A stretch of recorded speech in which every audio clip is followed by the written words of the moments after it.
الدوري الممتاز لكرة الطائرة. طبعا المباراة الأولى ستتم عبر القناة السريانية، وأيضا المباراة الثانية سيتم نقلها عبر الرياضية العراقية. المباريات التي ستنطلق هذا الموسم بعد طبعا انتهاء المرحلة الأولى هي من 8 فرق، مرحلة ذهاب وإياب، حتى تصفى 4 أندية للعب على المربع الذهبي، ثم معرفة البطل للدوري الممتاز لكرة الطائرة هذا الموسم.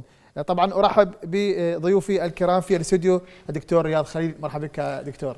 مرحبا استاذ حيدر، مرحبا على الجميع، مرحبا على المشاهدين، مرحبا بضيفنا العزيز الدكتور عمر، واشكرك على هذه الاستضافه. اهلا وسهلا بك دكتور عمر، سعيد. مرحبا بك ومشتاقين استاذ حيدر، عوده جميله ان شاء الله لكرة الطائرة العراقيه، وشكرا جزيلا لكم. ان شاء الله عوده جميله لكم باعتبار احنا موجودين يعني. ان شاء الله بوجودك استاذ حيدر. ان شاء الله يكون هذا الموسم يليق بكرة الطائرة العراقيه، نشوف مستوى فني افضل من المواسم الماضيه، نشوف اسماء جديده، نشوف تطور للعبه حتى لو بشكل بسيط، رغم المصاعب اللي احنا نعرفها اللي تواجهها كل الالعاب طبعا، ومن ضمنها طبعا كرة الطائرة. دكتور رياض، ابدي معك. كرة الطائرة في البلدان المجاورة تطورت خطوات طويلة عكس ما احنا طبعا، والاسباب ممكن تقدر تذكرها او ممكن تذكر يعني خلينا نقول ممكن حلول لها البسيطة اللي سريعة لذلك طبعا.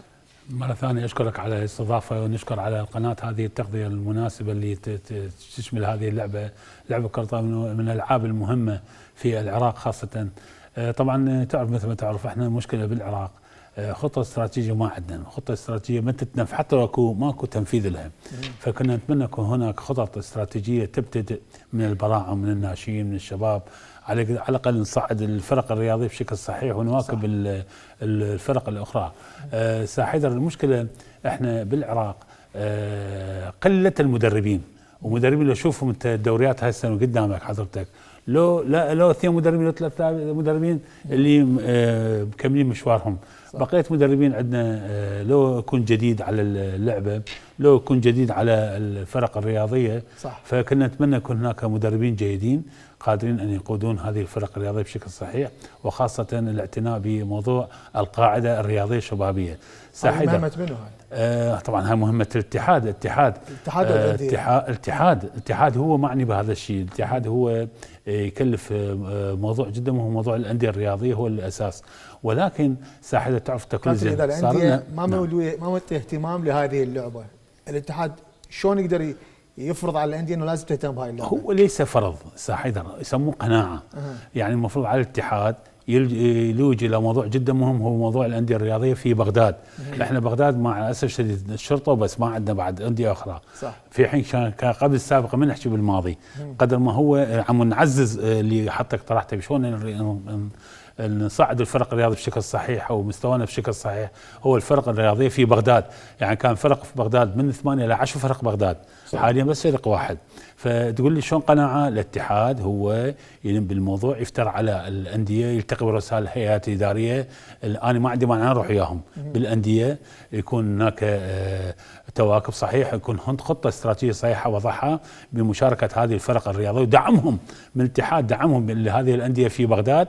نتمنى هذه الخطوه تكون جباره، خاصه هالسنه ان شاء الله بالسلامه يا رب. عم نعدي مرحله مهمه، لو شفت احنا عندنا فرق ناشئين شباب ما عندنا ذيك الفرق استاذ حيدر، مفتقديها. ولو شفت كل الفرق الرياضيه كلها شوفها ملتجئه لمناطق اللي لو الشماليه لو الجنوبيه، وهذا طبعا صح. هذا سبب انخفاض ملحوظ في مستوى الكره الطائره العراقيه. صحيح. كابتن عمر، ايضا بموضوع التطوير، واحنا نشوف اكو يعني حسب ما نقرا اكو اهتمام بالمدارس التخصصيه الى ذلك، وبالتالي هذا الموضوع المفروض يكمل. اكو حلقه مفقوده حتى السلسله تكمل. انا اوكي اهتم بالقاعده، لكن انا شلون اوصلها الى الخط الاول؟ طبعا بدايه نرحب بك استاذ حيدر، وفرصه سعيده انه نعود من جديد. حقيقه الموضوع هو لو نريد نحكي عليه عده حلقات. صح. لان هذا بناء جيل. احنا يعني مناسبه انطلاق الدوري حتى تذكير يعني. نعم. بالمناسبه انه بعد غد اكو مباريات راح تصير الدوري الناشئين. المفرح انه عده فرق مشاركه، اما المحزن انه ولا فريق من الدوري الممتاز عنده فريق يشارك بالدوري الناشئين باستثناء الدقاره. طبعا نرفع له القبعه باعتبار انه هو صح مدرسه بكره. يعني هو لازم، هو اعتقد احنا يعني انا اسف على المقاطعه، نعم. اكو اتحادات مثل مصاحب. اتحاد السله سووا مصاحب واليد يمكن نعم. وهذا الصح. سووا مصاحب انه وخلوا افضليه، يعني اللي عنده ناشئين انطوا نقطه، اللي عنده شباب نقطه، وبالتالي هذا بالترتيب العام للدوري راح تفيده. صح. يعني كانت العمل سابقا، اما حاليا لا، التجوا الى مفتوحه. الهدف منها هو يعني اشراك اكثر عدد من اللاعبين. هو قلت لك المفرح انه الدوري صار اكو تصفيات راح تصير مناطقيه، من ثم نهائيات في محافظه كربلاء يوم 8 ان شاء الله. الفرق اللي مشاركه 8 فرق بالدوري ليس لديهم اي فريق يمثلهم باستثناء نادي الدغاره من المحافظه الديوانيه. طيب باقي الفرق وينها؟ يعني المفروض انه اكو اعاده نظر بهذا الاسلوب. انا اذا اريد ابني فريق لازم ابني بالقاعده. كل الفرق كانت لهم قاعدات، سواء مثلا غازي الجنوب امكانيه جيده، نادي نينوى حتى اللي عنده قاعده صرفه يكون اقل. صح. نعم. يعني ما راح يصرف يجيب لاعبين. هو عنده مدرسه ويصعد. بالمستقبل راح اجني ثمارها. صح. الدوري هذا الموسم طبعا تحسب للاتحاد خطوه جميله، انه عاده الدوري الى الذهاب والاياب، مفتقديها صار يمكن 13 14 سنه. صح. وهذا يحسب للاتحاد. هنا الدوري بديناه تجمعات، ومن ثم الان نلعب في المرحله الثانيه يصيرون 4 من دوري 8 فرق بنظام الذهاب والاياب. هنا راح نروح بمرحله جديده. اغلب اللاعبين هنا راح نعرف احنا الذهاب والاياب والفرق بين مباراه واخرى، سواء ذهاب او اياب. ما عندي اي الان ما عندي اي تجمعات عافيه، ما عندي اي شلون مثلا نقول انه اروح وما عندي اي كل اللاعبين يعني قصدك ماكو فريق يستفاد، الكل يستفاد. العب ملعبك وجمهورك، تجي ملعبي الاياب راح ملعبي وجمهوري. صح. هنا كل الفرق لديها نفس السياسه، كل الفرق لديها نفس الحظوظ. نوعا ما يعني هذا ما نشاهده هذا الدوري سواء 8 فرق، يعني انا شفت تقريبا 3 فرق يعني عاده العده جيده، سواء نادي الشرطه اللي نتمنى له الموفقيه هذه السنه باعتبار عوده ان شاء الله تكون عوده جميله لكره طار الشرطه. وتعرفون نادي الشرطه هو فريق عريق بالكره الطائره، عودته ان شاء الله يجني ثمارها النادي. ايضا نادي غازي الجنوب بطل النسخه السابقه والاعوام السابقه. ايضا الان يعني من خلال متابعتي للدوري العراقي لاحظنا ان نادي المصافي الشمال ايضا استقطب لاعبين جيدين جدا. وايضا نادي اربيل حاليا عودته من بطوله الانديه العربيه، ايضا بعض اللاعبين استقطبوا لاعبين جيد جدا على مستوى الفرق والمحترفين. الدوري هذه السنه سمح الاتحاد لكل فريق بجلب لاعب محترف، ومن حقه انه يغيرني مره واحده اذا كان هاي. اغلب الفرق لديها نفس الحظوظ. الان راح نعرف انه الفرق من خلال هذا النظام الذهاب والاياب راح نعرف انه الفرق مدى جاهزيتها للعب، الفكر اين راح. الدوري هسه لو نجي نشوفه حتى نسبه قيمه اللاعبين ونسبه اعمار اللاعبين. اني لو نسوي هسه تحليل الفرق معدل اعمارنا 28 سنه، وهذا لا هذا خطا استاذ حيدر. هذا يؤدي انه نسبه الاعمار الشباب اللي يمادون 19 و18 و20 نسبتهم 1 و2%. يعني من يتحملها؟ هو ليش قلنا احنا الفئات العمريه؟ لو كان لدينا يعني قصدك مو متوفر هذا العمر. هو الاتحاد حقا عمل خطوه جميله انه كل فريق يجلب معاه 2 من الاعمار تحت 18 سنه يدرجهم بالساحه، يدرجهم بالفريق بالدكه يعني موجود بالدكه، بس هذا مال بالدكه احتمال ما ينزل، صح، احتمال ما يلعب. فيعني هي خطوه جميله انه يستقطبون لاعبين. هاي الاعمار هذا الدوري يفيدها. راح تقول لي ليش؟ عنده بين مباراه يقدر يعيد نفس اللاعب باعتبار انه مثقف لاعب منتخب وطني حتى الفريق. فهذا الدوري بالنسبه لاعمار لاعبينه هو دوري جميل جدا وممتاز، تحسب للاتحاد عودت هذا الشيء. اغلب اللاعبين توزعوا على الفرق باستثناء المصافي نوعا ما. يعني انتم ما عندكم هذا النظام انه الفريق له حق ياخذ مثلا كذا لاعب منتخب؟ لا ايش قد ما يريد ياخذ انت الفريق امكانيته الماديه هاي هنا راح يصير شويه يعني شحب بالفرق الاخرى، ودكه البطل راح تكون عامره باللاعبين. صح. نعم الشرطه مثل نظام اليد والسله انه محددين عدد لاعبين، نعم لك صح 3 منتخب فقط يعني، وبالتالي حتى توزعت القوه صح. مع كل الفرق هسه يعني. عناد باوع مصافي الشمال تقريبا عنده 7 لاعبين منتخب وطني. غازي الجنوب عنده 5. الشرطه يمكن 4. اربيل 4.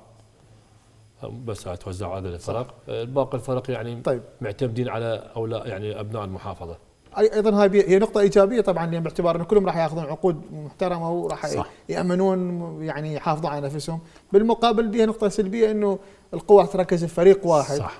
وايضا المنافسه راح تقل. صح تمام. يعني انت مثلا اول 4 لعبات راح يبين من الاول والثاني والثالث والرابع، اللي جوا بعد خلاص يعني يجوز ينسحب، يجوز ما تعرف يعني لك ماكو بعد خلاص يعني. هو الساحيد العفو مثل ما قال الدكتور عمر، يعني موضوع اول شيء الاتحاد سوى هذا المعمول به بانه نظام ذهاب وياه، طبعا هاي يحسب، هي مو يحسب قدر ما هي لازم تصير، لازم يجب ان يصير. صح. لانه المدرب راح يكون عنده عده خطوات، اول شيء اعاده استشفاء اللاعبين بسرعه ممكنه. 2 يصحح اخطاء من خلال المباراه اللي صارت خلاله، وبعدين يعد العده مالت المباراه اللاحقه، ويقدر يستطيع صح. من خلال كذا، او اذا عنده اصابات يقدر يتلاحقها يسويها المدرب الموجود. اما موضوع اللاعبين مثل ما قلت استاذ، القاعده توزع، المشكله تتحكم لها الاموال هنا استلعب دور جدا مهم. وهنا لازم أنا كاتحاد اسوي ضابط بهذا الموضوع. احسن ضابط. مثلا نعم صح. كرة السلة يعني مو مثال هي، بس يعني اكو هيك خطوات اخذوها مثلا آلية صح. مثلا سووا بلاي اوف 8 فرق حتى الثامن يصير عنده حظوظ انه يصعد حتى يبقى بالمنافسه. يعني هنا انا بالحاله اذا بقيت ثامن انا ممكن خلاص يعني اعوف الدوري واطلع. بنفس الوقت يسمح لي اخذ لي فد لاعبين، لاعب منتخب وطني يفيدوني بالمباريات يعني. حيدر انت ذكرت بالموضوع الاول بانه شلون احنا نقيم الفرق الرياضيه شلون نصعدها. المشكله العراق العظيم او الفرق الرياضيه في الكره الطائره هي تعتمد على الجبل الماليه. فريق عنده او النادي عنده فلوس، انا اقول لك ياخذ دوري ايزي، دوري صح، ماكو مشكله، كل مشكله ما عنده. اللي ما عنده فلوس يبقى يتشابح ويا الفرق الاخرى. بقى شنو بقى عنده فلوس وشلون يسوي فرق، هاي يبقى يسوي تخطيط مبرمج كذا. لانه احنا مع احتراماتي لهم ما معقول الفرق في بغداد يجيبون لاعبين محافظات، هاي معيبه هاي. صح. يعني تدري تعداد عاصمه بغداد ايش قد اعدادها، ايش قد عندنا رياضيين، ايش قد عندنا ناشئين. انت بديت موضوع كلش حلو دكتور عمر ما تطرق لها، اللي هو موضوع الفئات العمريه اللي قلت عليها مراكز الموهوبين. صح. مراكز الموهوبين استاذ مشكله بدي اكمل، يعني هي هاي المشكله يأسسوا وبعدين يترك. هي هنا احنا مره قعدنا نتناقش انا دكتور عمر، نتناقش ويا ناس مسؤولين. صح. انت الموهوب وصلت مرحله 18 19 وين يروح؟ مخرجاته وين؟ ماكو. صح. مهموله ماكو هذا الشيء. وانا اتمنى اعاده النظر في وزاره الشباب متمثله بسيد وزير الشباب، بانه يكون هناك اليه صحيحه. دكتور حسن رجل رياضي وكيل وزير، هو ما كان في يوم من الايام راعى موضوع جدا موهوبين. استاذ حيدر، احنا مشكله الموهوب يجي اعمار 9 ل 10 سنوات، اندربه 6 سنوات 7 سنوات، احنا وراه وين يروح؟ ما حد يعرف وين يروح. فذاك التنسيق احسنت، تنسيق ويا اتحادات واتحاد انديه. هو هذا المخارج الصحيحه باشراف وزاره الشباب، يكون هناك دعم. يابا اذا فريق مثلا على سبيل المثال الصناعه، اذا اخذ فريق لاعبين مثلا 6 من موهوبين، اعطيه هالقد منحه ماليه من وزاره الشباب. صح. الشرطه اذا اخذوا 5 من عندهم 10 هالقد منحه دعم من وزاره الشباب. صح. للاعبين ذولا، في حين شنو؟ في حين يكون هناك فعلا رؤيه حقيقيه استراتيجيه صحيحه للاعبين ذول الموهوبين. فالساحل احنا عندنا خفايا ما موجوده، يعني اتمنى من مع الوزير. صح. الشباب الرياضه ينظر هذه الرؤيه بالشكل الصحيح حقيقه. هو رجل طبعا الناس، هو رجل صح. متابع يشوف امور، نتمنى لكم ان شاء الله كلش يعني متفاعل مع كل فكره تنطلق. واحنا دمر علينا مناسبه اجتماع وزاره الشباب والرياضه ان شاء الله تكون باب خير. اكيد ان شاء الله. هذا طبعا بادره حلوه، هي عاصمه الرياضيه الثقافيه اللي في بغداد، وهذا طبعا نصر كبير للعراق، وان شااء الله يشوف العالم احنا شنو العراق شنو من تطور ملحوظ الى ان شاء الله. اكيد. ندخل مباراة اليوم كابتن، المباراة الأولى بين بيشمركة ونينوى اللي راح تنقل عبر القناة السريانية. مباراة الشرطة وغاز الجنوب راح تنقل عبر الرياضية طبعا بعد، وبها أيضا استوديو تحليلي بعد هذه المباراة. كابتن، مباراة بيشمركة ونينوى مباراة مهمة لانطلاق الدوري. نعرف بيشمركة شنو اهتمامه بكرة الطائرة، وبالتالي دائما هذا الفريق صعب في أرضه، ياخذ نقاطه في أرضه. بالمقابل هو بسفر الى امور اخرى ممكن تاثر عليه، لكن اليوم مباراه مهمه بالنسبه بارضه وبين جماهير. تمام. طبعا بيشمركة له باع طويل في الدوري العراقي، ونينوى طبعا هو طبعا عنده بالضبط. وبنفس الوقت طبعا هو هالسنه دخل في معترك جدا مهم، موضوع الدوري الممتاز. طبعا بيشمركة يمتاز باللعب السريع الدراميكي، يكون خلال اللعب الموجود من خلال الفريق، ولكن طبعا خساره كابتن طه، مو علي طه اللي هو كان هو معد الفريق، احد اللاعبين نجوم العراق. هسه من سمع الدكتور عمر قال لي هسه ماكو، صار غير معد موجود. طبعا اكيد راح يعزز من فريقه من خلال كذا. ولكن استاذ حيدر احنا نرجع نقول انا اعتقد اتوقع هاي المباراه طبعا راح تصير اتجاه بيشمركة، ولكن اكو موضوع جدا مهم، احنا نتمنى تكون هناك ليس مباراه تقليديه. صح. يعني مثلا اعداد الهجوم، مركبات الهجوميه، خطط الدفاع، حالة الصيد، الارسال الساحق والنظر بالارسال، هاي المفروض هنا دور المدرب. صح. استثمر نقاط الضعف والقوه من خلال الفريقين. صح. هاي اتمنى من عندهم كل المدربين هاي وعي لهم، اتمنى رساله لهم يكون هناك خطط استراتيجيه من خلال مباريات. ليش قلت لك احنا هاي كيفنا بها بين ذهاب وإياب؟ لان اللي قدر المدرب كل شيء يسوي. صح. خلال 3 أيام الى 5 أيام يقدر يسوي حتى تدريبيه مكثفه، شلون العب الفريق المنافس، شنو نقاط ضعفه ونقاط قوته، وشنو انا عندي ضعف، وشنو خطأت المباراه اصلح خطأي. فاتمنى ما يكون هناك مباراه، يكون هناك مباراه تقليديه اللي هي تشمل بس مجرد عالي، يعني رفع عالي، مجرد بس ارسال عبر ارسال وهذا هو، مجرد بس حال صدي يصعد هذا، لا، المفروض يكون هناك لعب وفق معطيات بالضبط، خطط معطيات صحيحه دراميكيه. وهي بما انه هي المباريات منقوله عبر الفضائيات، احسنت، مظهور قدام العالم، الناس المختصين راح يتابعونها اكيد، فبالتالي يخلي بباله انه كمدرب اني صح اكو ناس تتابعني سواء عراقيين او غير عراقيين، وحتى اختار مثلا خطط هجوميه جديده. ترى هسه العام قاعد تشتغل يوميا، يطلع لنا شيء جديد يوميا من خلال ضرب الساحق الجديد ونضرب وان كذا. فاتمنى عند كل مدربين على قولتك بانه هي منقوله امام انظار شاشات التلفزه العالم، يشوفوا كل الدنيا. اتمنى من المدربين يقدمون شيء جديد للاعبين والاتحاد العراقي للرياضه، اسم العفو للكره الطائره. اكيد. كابتن، بالنسبه لي مباراة اليوم ببشمركة ونينوى ايضا يريد يظهر، وبكرة الطائرة مرات الاسماء هي مو كل شيء، ممكن اجيب لاعبين شباب واحرج الفرق الكبيرة. يعني بداية الفريقين التقوا اكثر من مرة خلال هذا الموسم، كانوا في مجموعة واحدة. دفة الفوز كانت بجانب بشمركة مباراتين. فريق نينوى حالته النفسية الان جيدة جدا باعتباره خارج من الفوز معنوي امام نادي بغداديه. فريق البشمركة خارج من خساره امام الشرطه في ملعبه، هاي في المرحله الاولى. فريق نينوى حقيقه هو صعوده لهذا المكان انجاز، هو انجاز بحق ذاته، باعتبار الفريق لاول مره شارك بالدوري العام. طبعا هاي تحسب للهيئه الاداريه. انا حقيقه حبيت انه اشيد انه محافظه نينوى السنه اعطت قاعه كامله لهذا النادي. صح. وقاعه من اروع ما يكون. انا شفت المباراه السابقه، قاعه كليه التربيه الرياضيه من اروع ما يكون. صح. حتى نسبه الجمهور كان جيد جدا. اغلب اللاعبين هم من ابناء المحافظه باستثناء لاعب محترف ولاعب من البصره. عندهم لاعب محترف ايراني الجنسيه محمد عباسي يلعب مركز 4. النقطه الايجابيه ذكرتها كابتن انه قلت ماكو فرق ببغداد.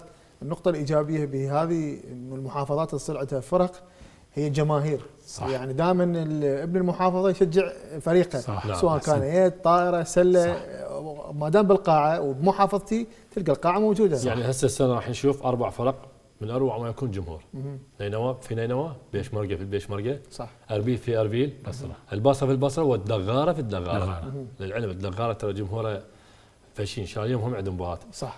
فاسلوب اللعب بالنسبه لنينوى والبيشمركة يختلف باعتبار ان نينوى معدل اعماره ما بين 30 سنه يلعبون الهاي بول. لعب الجماعي طاغي على اللعب الفردي، وهذا ما يميز فريق البيشمركة. العفوا فريق نينوى هذا اليوم، عكس فريق بيشمركة خساره اللاعب كابتن علي طه حقيقه يعني مو خساره، وانما تعرف حكم العمر فالتجا الى الاعمال، يعني نوعا ما راح باتجاه النواحي الاداريه. المعد اسو ايضا خبره وجيد جدا، هو سابقا كان موجود وعنده لاعبين مميزين جدا مثل لاعب ريبر في مركز 4 واللاعب دياري وسط الشبكه. لاعبين نينوى ايضا لاعبين لديهم الخبره الكافيه، مثل لاعب عمر فهد المعد، صح. نتمنى له الموفقيه باعتبار عوده من الاصابه. لاعب ياسر دنون، واللاعب علي بركات، واللاعب رامي خالد، ومحمد عباس اللاعب محترف ايراني. نادي نينوى في هذا الموسم لديه يعني هذه المباراة يدخل بالنقص بلاعبين في مركزين مهمين نتيجة الإصابة في المباراة السابقة. صح. وهذا ما سيجعل من المدرب الالتجاء إلى البدلاء نوعا ما. احنا في الدوري العراقي استاذ حيدر السيد عارفين، الدكتور يمكن يوافقني، لدينا انه فقط عندي 6 لاعبين، ما انتبه للاعب البديل، ماكو تدوير. هذا في كرة الطائرة هو جريمة بحق بحق في كرة الطائرة كل الخطط تبنى على البديل. نعم احسنت. يعني انا اكيد مسألة تغيير مراكز وكيفية اغيرها عن طريق البديل. صح. هو البديل يسوي لي فارق. هسه عندنا مثلا باحة، شفت لعبة المصافي حقا لديهم بديل ناجح جدا. ايضا غازي الجنوب لديهم بديل ناجح، بس باستثناء هذين الفريقين باقي الفرق لديه 6 لاعبين ولديه لاعب او لاعبين في دكة البدلاء. صحيح. قبل نروح ممكن بس 10 ثواني. تفضل. شوف الجمهور شلون عزوف بالجمهور، طبعا صح. هاي واحدة من الأسباب المهمة جدا. يعني شوف ساعة نفوس العراق 45 مليون صارت على النبي. صح. كنا قبل ثمانينات بدي احكي لك ثمانينات حتى التسعينات الجمهور، حتى التسعينات ما اقول لك ثمانينات قبل ما هي. والله العظيم قاعة الأنبار بالرماد تنترس لعيونها قبل المباراة، قبل المباراة ساعة. الدغارة، الكوفة، الناصرية. طيب. الملعب كله يمتلئ على وشك البدء. نعم. ان شاء الله بالتوفيق للفريق. خلي نروح وما راح اخذ توقعاتكم التشكيله، خلينا نشوف اول مباراه ونرجع نحلي عليها ان شاء الله بعد المباراه. اذا احبتي المشاهدين نذهب الى قاعه البيشمركه لمتابعه مباراه ضمن الدوري الممتاز لكره الطائره بين فريقي البيشمركه ونينوى. طبعا مباراه منقوله عبر الرياضيه العراقيه والسريانيه بدون طبعا اسوي تحليلي على الرياضيه، لكن في المباراه الثانيه سيكون بها اسوي تحليلي. الى هناك والزميل جمال الدراجي.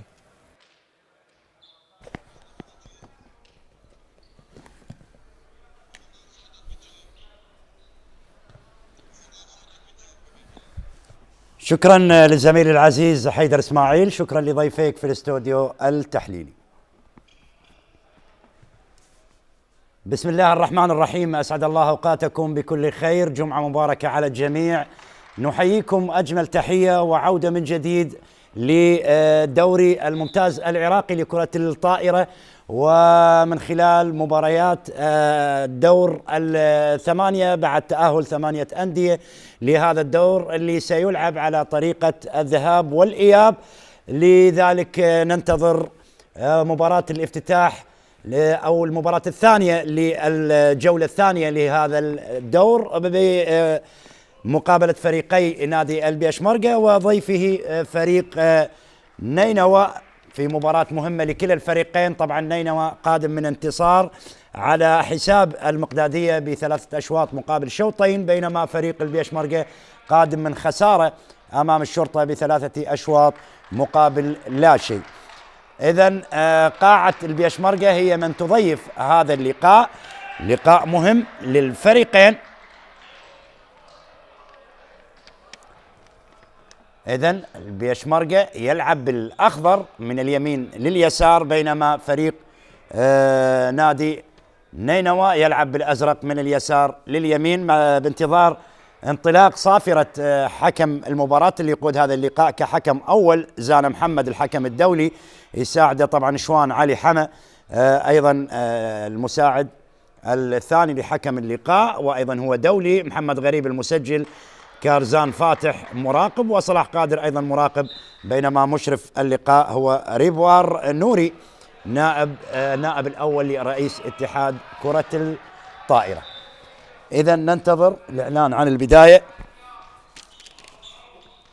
والإرسال مع بلال رافع. البيشمركة هو من يرسل أولا في هذا اللقاء، الدوري الممتاز العراقي اللي شهد التصفيات الأولية بمشاركة 13 فريق قسمت إلى 3 مجاميع، يتأهل من كل مجموعة فريقين، وأفضل ثوالث من المجموعات الثلاث تتأهل 8 أندية، وبالتالي تأهلت أندية مصافي الشمال الدغارة نينوى المقدادية الشرطة البيشمركة غازي الجنوب وأربيل، ونقطة أولى لصالح نينوى.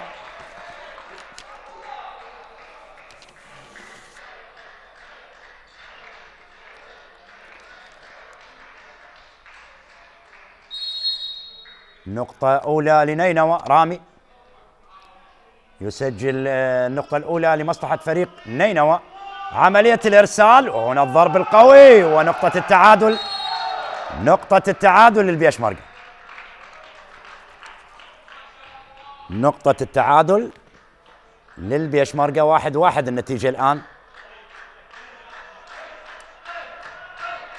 إرسال يبقى مع فريق البيشمركة. هذا دياري أسعد واحد من اللاعبين الخبرة مع فريق البيشمركة لاعب منتخبنا الوطني، وهنا محاولة وضرب قوي ونقطة ثانية لصالح نينوى.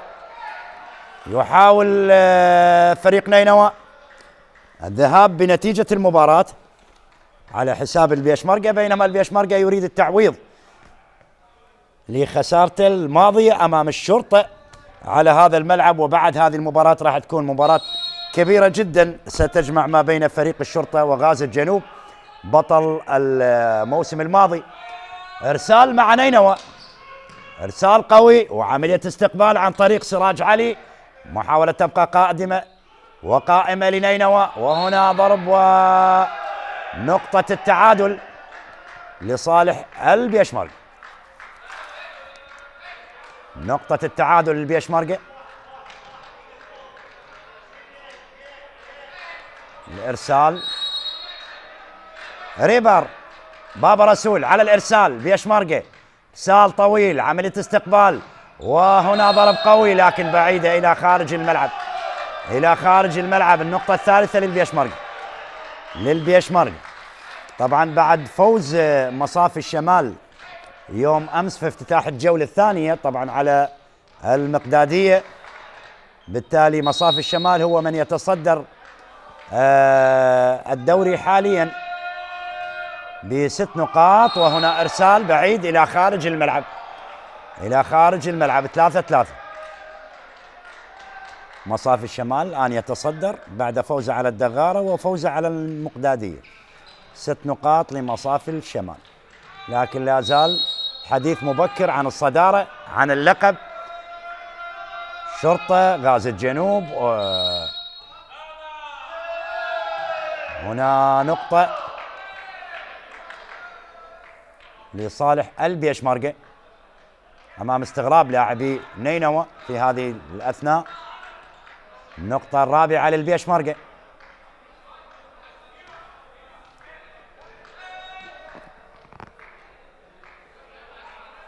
النقطة الرابعة للبيشمركة، وننتظر حديث مع حكم المباراة زان محمد رؤوف حكم الدولي قبل لاعبي فريق البيشمركة، وذلك للاعتراض. طبعا هذا الموسم لجنة المسابقات في اتحاد الطائرة كان هناك تطبيق لنظام الاحتراف، انه كل فريق استخدام لاعبين محترفين مع كل فريق، وايضا هناك شرط انه كل فريق ايضا لاعبين من اللاعبين الناشئين جانب من الحضور في قاعة البيشمركة. النقطة الخامسة للبيشمركة. البداية كانت والتقدم لنينوى مع عودة للبيشمركة في هذه الأثناء.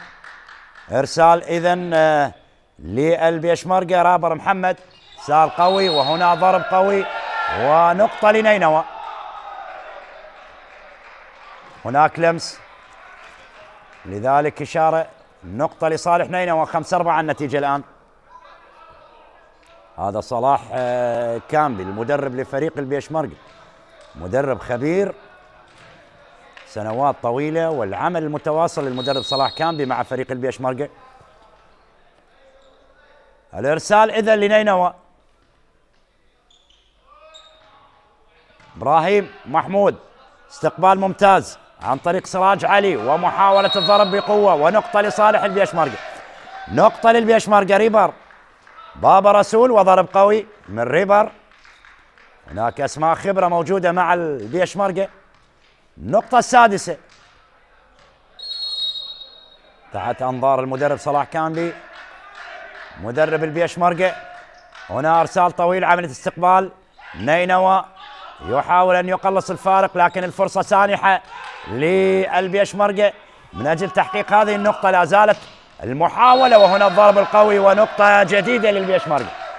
نقطة جديدة للبيشمركة، النقطة السابعة. بدأ يوسع الفارق البيشمركة في هذه اللحظات على حساب نينوى. بدأ يوسع الفارق. إرسال هيوة حسين على الإرسال. بدلاء البيشمركة هيوة حسين على الإرسال. إرسال من هيوة عادت لصالح نينوى. يحاول لاعبي فريق نينوى تقليص الفارق، لكن البيشمركة، وهنا نقطة لصالح البيشمركة. نقطة لصالح البيشمركة. هناك لمس للشبكة، لمس للشبكة، وبالتالي النقطة الثامنة. وعلى أثرها المدرب نبيل عذاب يطلب التايم أوت في هذه الأثناء بعد ما شعر أن الفريق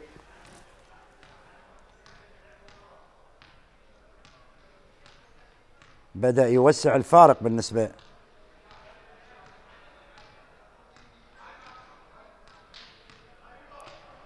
طبعا. نبارك للدكتور حبيب علي اللاوندي رئيس الاتحاد العراقي للطائرة لتسنمه منصب مدير عام عميد كلية التربية وعلوم الرياضة جامعة كربلاء. أتمنى له إن شاء الله التوفيق، وأيضا تهاني من قبل الاتحاد العربي لكرة الطائرة للسيد حبيب علي اللاوندي رئيس الاتحاد العراقي لتسنمه منصب مدير عام عميد كلية التربية وعلوم الرياضة جامعة كربلاء. 8-4 النتيجة. أيضا مبارك للأخ عباس علي هندي عضو اللجنة الإعلامية الآسيوية والعربي الوحيد من 2015 لعام 2019، مدير المكتب الإعلامي لكرة الطائرة. هنا الضرب القوي، لكن نقطة للبيشمركة. 9-4. لا زال البيشمركة يواصل حصد النقاط من خلال البداية للشوط الأول لهذا اللقاء أمام نينوى اللي يحاول أن يرد، وهنا يرد نينوى. ضرب قوي، حلوة المحاولة. ورامي خالد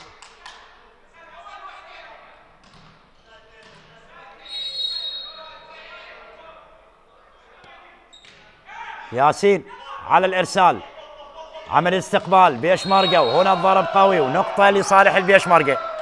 النقطة العاشرة للبيشمركة.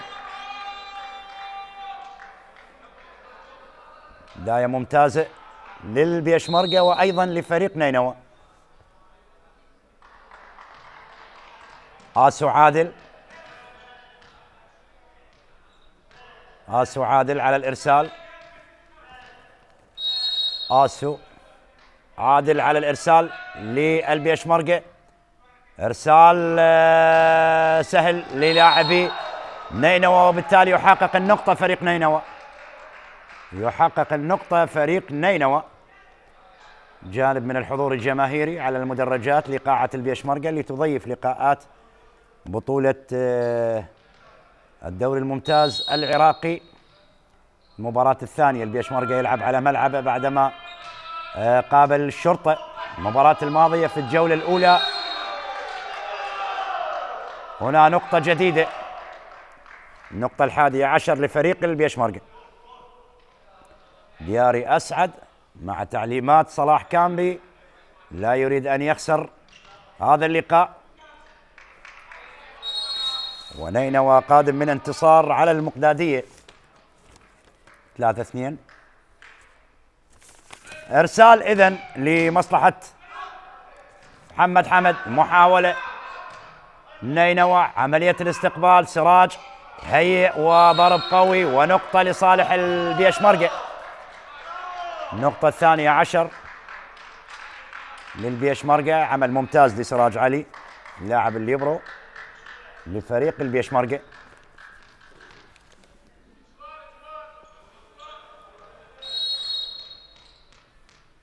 إذن الإرسال مع محمد حمد هو من يرسل الآن لمصلحة فريق البيشمركة. إرسال منخفض، عملية استقبال، وهنا نقطة لصالح نينوى في هذه اللحظة. نينوى في هذه اللحظة 12-7 النتيجة الآن. بدلاء نينوى. إرسال مع نينوى. طبعا بعد نهاية مباريات الذهاب والإياب كل فريق يلعب 7 مباريات ذهابا وإيابا. يلعب 7 مباريات في الذهاب و7 مباريات في الإياب. يتأهل 4 إلى مباريات البلاي أوف. هذا النظام المعمول به حاليا على مستوى دوري الطائرة العراقي الممتاز. يعني كان في السابق دور الطائرة يلعب بطريقة التجمع، لكن لجنة المسابقات غيرت من آلية دوري كرة الطائرة خلال هذا الموسم، وبالتالي التصفيات الأولية شارك فيها 13 فريق، بعدها تتأهل 8 أندية، ومع نهاية مباريات الذهاب والإياب الذهاب إلى مباريات البلاي أوف، تأهل الأربعة الأوائل على مستوى الدوري للعب مباريات البلاي أوف. إذن 12-7 النتيجة. هل سيرد نينوى؟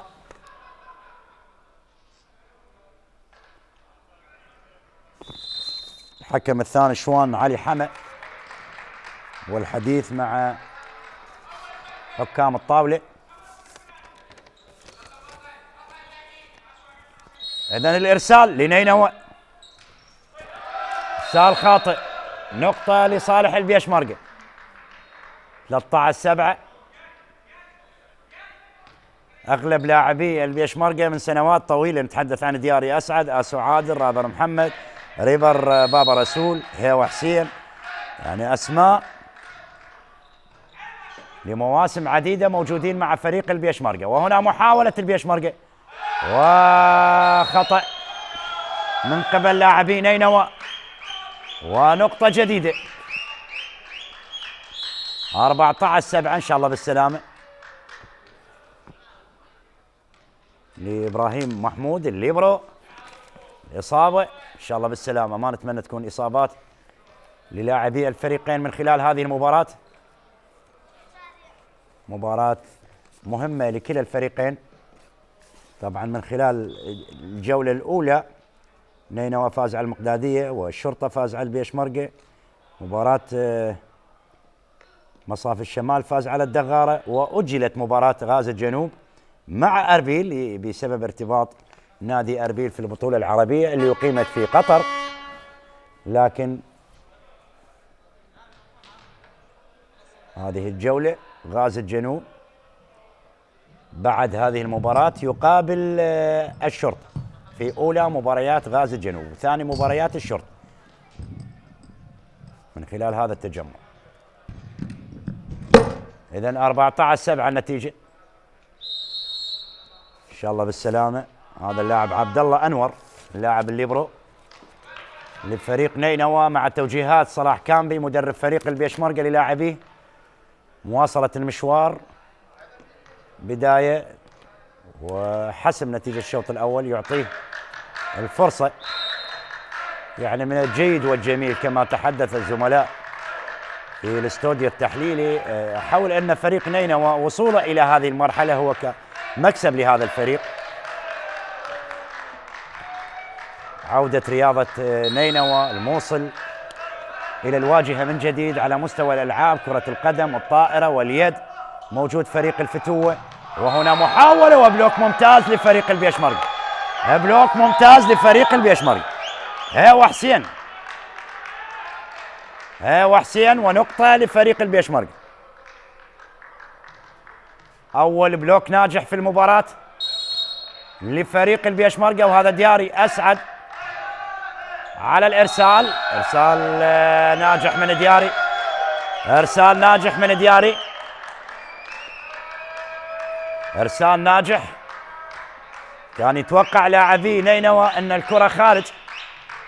نبيل عذاب مدرب فريق نينوى يتحدث مع لاعبيه عدم ارتكاب الأخطاء. الآن الفارق يصبح أكبر، وهنا محاولة لصالح نينوى. البيشمركة وهنا ضرب قوي تعود من جديد لنينوى.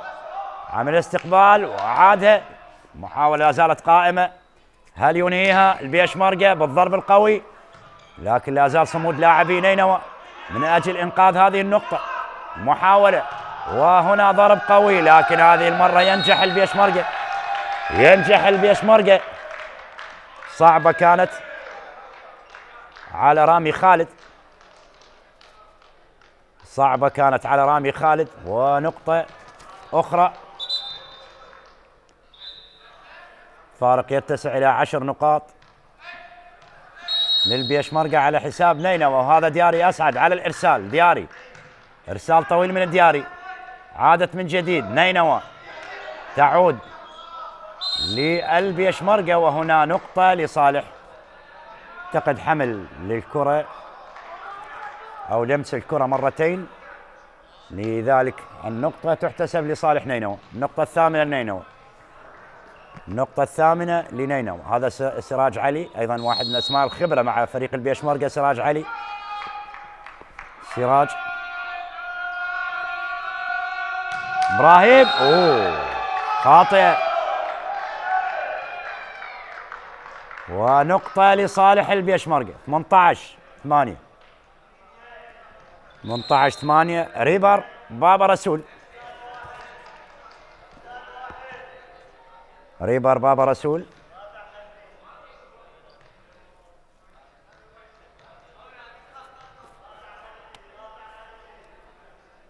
على الإرسال.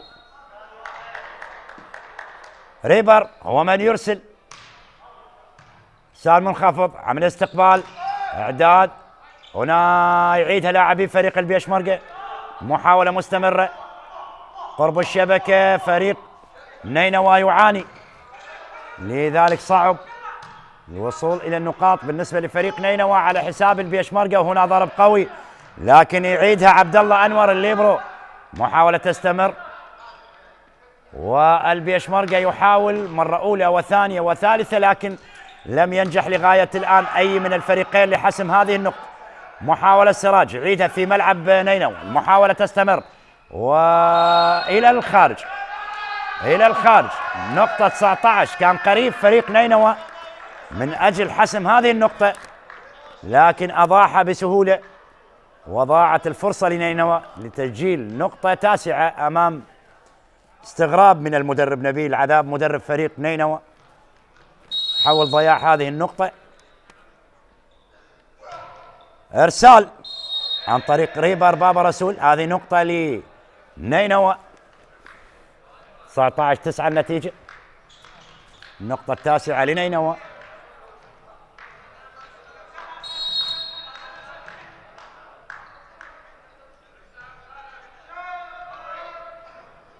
النقطة 9 لنينوى. عملت إرسال، استقبال، إعداد وضرب قوي، ونقطة لصالح البيشمركة. النقطة 20 للبيشمركة.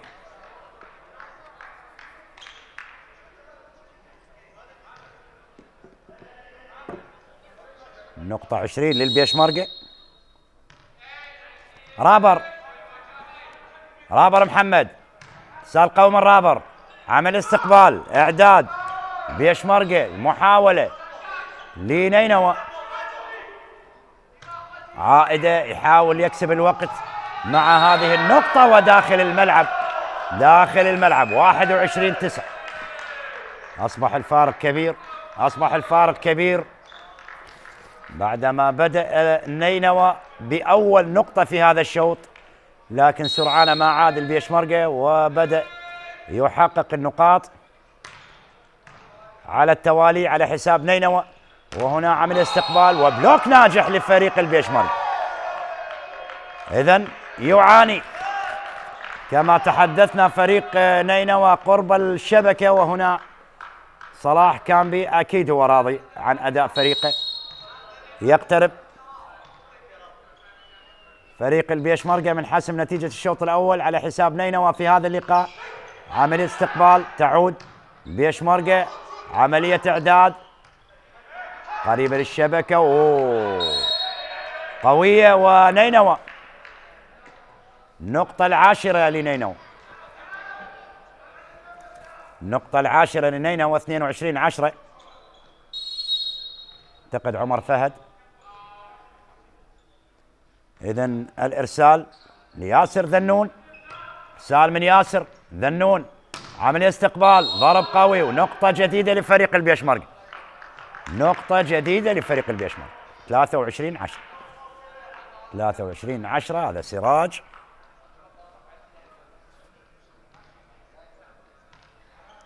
الإرسال مع البيشمركة هيوا حسين على الإرسال.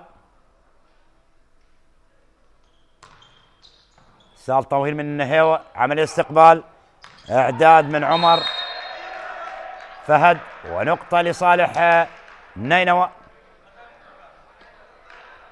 نقطة لصالح نينوى.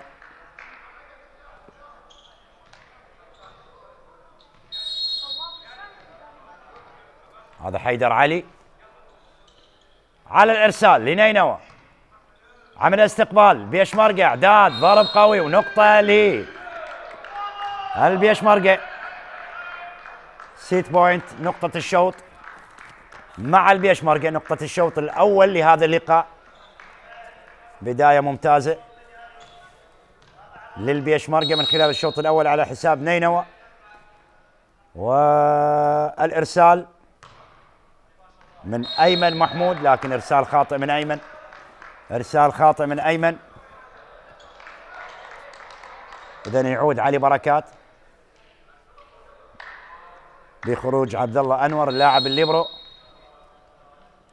بالنسبة لنينوى إرسال استقبال ممكن، شوط أول خلاص بيشمركة، وضرب قوي، ونقطة للبيشمركة. ومع هذه النقطة البيشمركة ينهي الشوط الأول ب 25 مقابل 12 نقطة لفريق نينوى. أحبتي استراحة قصيرة ثم العودة مع بداية الشوط الثاني بهذا اللقاء.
إذا نعود وإياكم أحبتي مشاهدي ومتابعي قناة الرياضية العراقية ومجريات الشوط الثاني لقاء البيشمركة ونينوى، وبعد ما تركنا الشوط الأول ينتهي لصالح البيشمركة ب 25 مقابل 12 نقطة. وهنا يتحدث نبيل عذاب مدرب نينوى مع الطاقم التحكيمي لهذا اللقاء.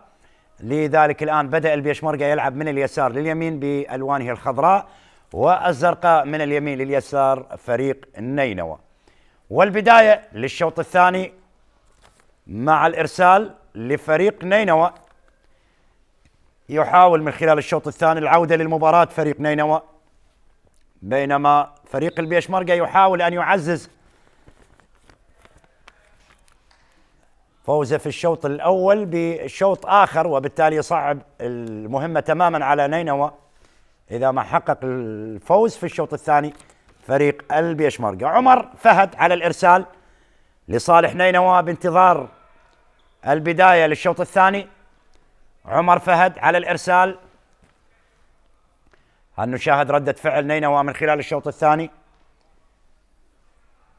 نينوى يحاول العودة، عمر على الإرسال، البداية البيشمركة الآن سراج عملية الإعداد، وهنا الضرب القوي ونقطة للبيشمركة.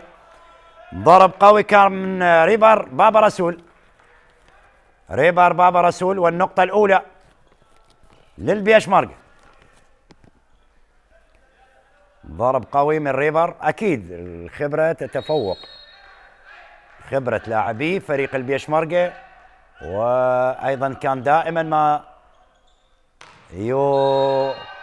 صارع مع الكبار على اللقب، وعند لقب فريق البيشمركة على مستوى الدوري الممتاز العراقي. وهنا نقطة ثانية، نقطة ثانية للبيشمركة. أكيد كان حديث للمدرب نبيل عواد مع لاعبيه في فترة الاستراحة، لكن لا زالت الأمور ليست على ما يرام بالنسبة لنينوى. هذا دياري أسعد، محاولة للبيشمركة ونقطة ثالث، نقطة ثالث، بداية ممتازة للبيشمركة في الشوط الثاني على حساب نينوى. يبقى الإرسال مع نينوى، 3 نقاط على التوالي للبيشمركة. وهنا عملية الاستقبال من عبد الله أنور، ونقطة، ضرب قوي من أحمد سالم، حلوة لأحمد سالم، نقطة لصالح نينوى. أحمد سالم، هذا محمد عباسي المحترف الإيراني مع فريق نينوى المحترف الإيراني، بعد ما ألزمت لجنة المسابقات في اتحاد الطائرة تطبيق نظام الاحتراف في دوري الممتاز العراقي لكرة الطائرة. وهنا نقطة رابعة للبيشمركة، نقطة رابعة للبيشمركة، 4-1 النتيجة الآن.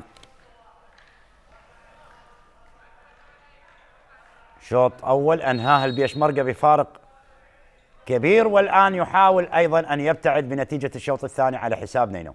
عملية استقبال، إعداد، هنا ضرب قوي ونقطة لنينوى، نقطة لنينوى.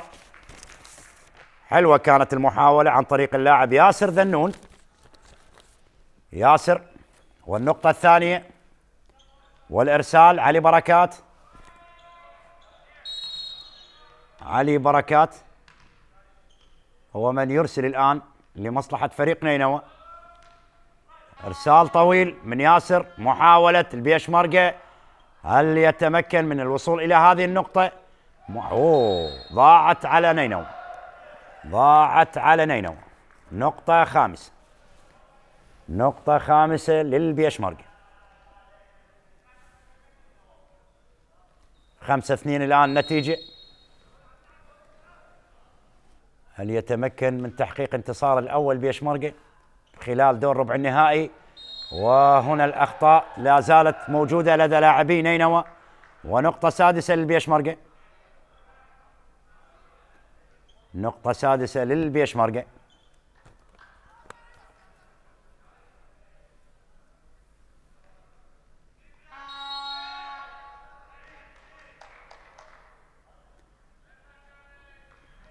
إرسال، عملية استقبال، إعداد ضرب قوي، لكن حائط صد موجود لفريق البيشمركة، وفريق نينوى يحاول كسب هذه النقطة، لا يريد أن تكون هناك فارق خلال الشوط الثاني، وهذه نقطة سابعة للبيشمركة. نقطة سابعة للبيشمركة.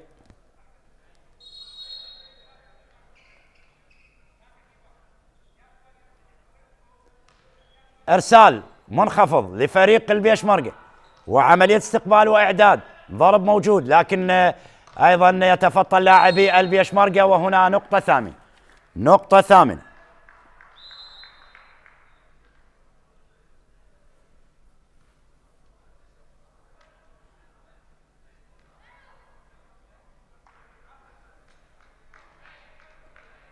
ثمانية اثنين الآن لصالح البيشمركة.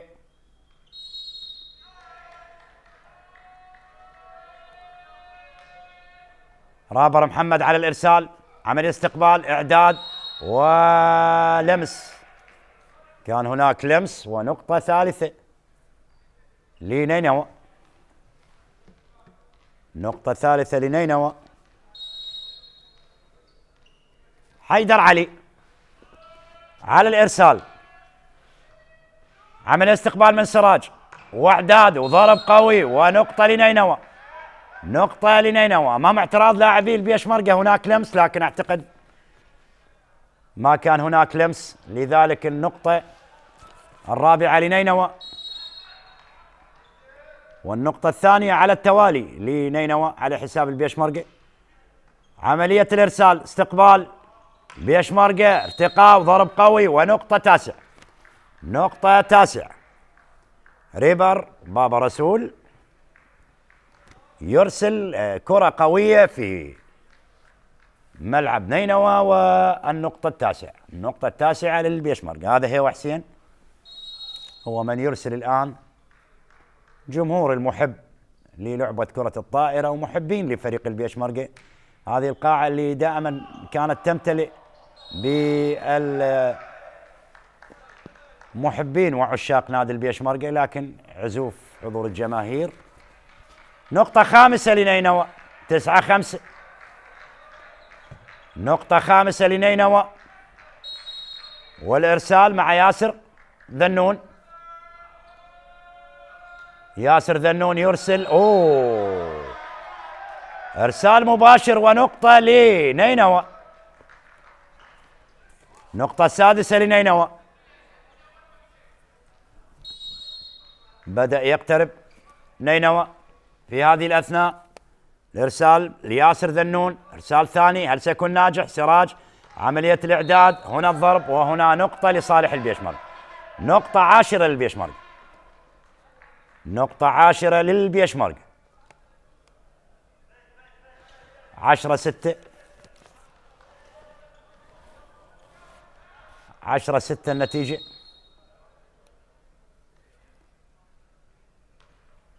إرسال طويل، عمل استقبال من عبد الله، المحاولة لنينوى، لكن البيشمركة وعملية إعادة الكرة والمحاولة تستمر. عادت من جديد لنينوى، هنا الضرب القوي وبلوك ناجح. بلوك ناجح لفريق البيشمركة. الصد قوي للبيشمركة. 11-6. الآن يتسع الفارق إلى 5 نقاط. والإرسال مع آسو عادل، واحد من الأسماء الخبرة، آسو عادل. إرسال خاطئ من آسو عادل. نقطة سابعة نينوى. 11-7 النتيجة. ياسين علي. ياسين علي على الإرسال لنينوى، إرسال منخفض، عادت للبيشمركة، هنا ضرب قوي، بلوك ناجح. ينجح فريق نينوى بكسب هذه النقطة، والنقطة الثامنة. النقطة الثامنة لنينوى. ياسين علي من جديد على الإرسال. ياسين علي، إرسال طويل، عمل استقبال من سراج، عادت محاولة للبيشمركة، ونقطة للبيشمركة. 12-8. 12-8 لصالح البيشمركة على حساب نينوى. أكيد شوط مهم لنينوى وأيضا للبيشمركة. نينوى من أجل العودة والبيشمركة من أجل تحقيق الشوط الثاني، وبالتالي المهمة تكون أسهل لفريق البيشمركة على حساب نينوى. هنا إرسال قوي والكرة ابتعدت عن محمد عباسي اللاعب والمحترف الإيراني مع نينوى. نقطة 13 للبيشمركة. جانب من اللاعبين الاحتياط أيمن محمود، ديار عز الدين، علي شيركو، محمد حمد، يعني آزور محمد. هنا ارسال قوي، استقبال، عملية اعداد نينوى وضرب قوي ايضا من جانب لاعبي نينوى. تعود للبيشمركة وهنا المحاولة ونقطة لصالح البيشمركة. النقطة 14 لفريق البيشمركة. 14-8 14-8. محمد حمد على الإرسال للبيشمركة. يحاول البيشمركة من خلال الشوط الثاني. إرسال خاطئ ونقطة 9 لصالح نينوى.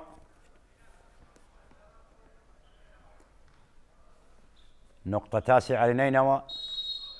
عمر فهد على الإرسال من جانب فريق نينوى. عمر فهد، إرسال منخفض وصعب على لاعبي البيشمركة لكن أعادوها، وبالتالي يضعها في مكان صعب على لاعبي نينوى. ريبر بابا رسول يضعها في مكان صعب على لاعبي نينوى. والنقطة 15 لفريق البيشمركة. 15-9. دياري أسعد، سال قوي من الدياري، عادت لنينوى، ضرب قوي ونقطة لصالح نينوى. نقطة 10 لنينوى. نقطة 10 لنينوى. ياسر ذنون، محمد عباسي على الإرسال لنينوى. محمد عباسي هو من يرسل الآن. سال قوي محمد عباسي. يعني كرة الطائرة في إيران على مستوى عالي، على مستوى عالمي، يعني دائما يشارك في البطولات الكبرى المنتخب الإيراني. نقطة 16 للبيشمركة. 16-10. الإرسال يبقى مع فريق البيشمركة. إرسال ونينوى وقوية جدا، ونقطة لفريق نينوى، قوية جدا لنينوى. ياسر ذنون، ضرب قوي. النقطة 11 لفريق نينوى على حساب البيشمركة.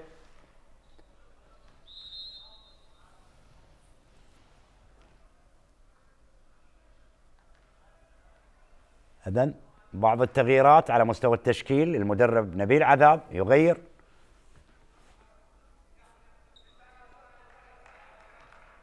إذن دخول جرجيس صالح، هذا جرجيس صالح يشترك الآن مع تشكيل فريق نينوى. هو من يرسل جرجيس. المحاولة تبقى لفريق البيشمركة قوية، لكن عادت نينوى. هل يتمكن من الوصول إلى هذه النقطة؟ لكن يخطئ. نقطة 17 للبيشمركة. 17-11 النتيجة الآن للبيشمركة على حساب نينوى في اللقاء الثاني لكلا الفريقين. تحدثنا عن نينوى قادم من انتصار والبيشمركة قادم من خسارة، وهذه نقطة لنينوى. نقطة لنينوى. حاول سراج علي مرة أولى، لكن الثانية ابتعدت عن سراج، ونقطة لنينوى. 17-12.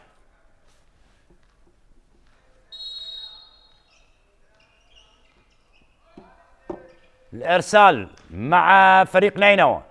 سراج، عملية استقبال، إعداد، ضرب قوي وانقاذ من عبد الله أنور اللاعب الليبرو لفريق نينوى. عند الفرصة البيشمركة، وهناك نقطة لفريق نينوى.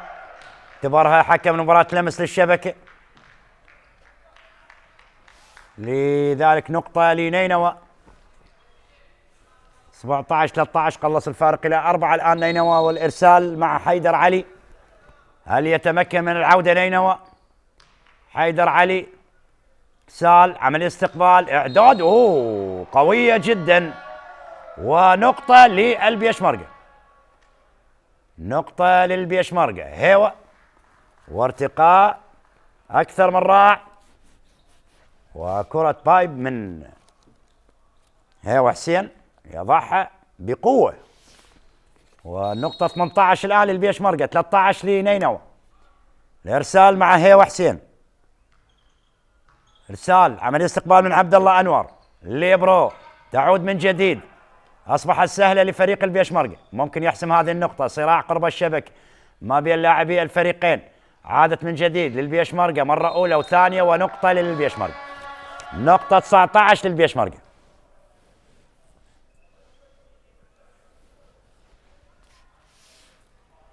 نقطة 19 للبيشمركة. إذن الإرسال مع البيشمركة مع هيوة حسين. إرسال طويل، عمل استقبال، إعداد نينوى، ضرب قوي وممتاز.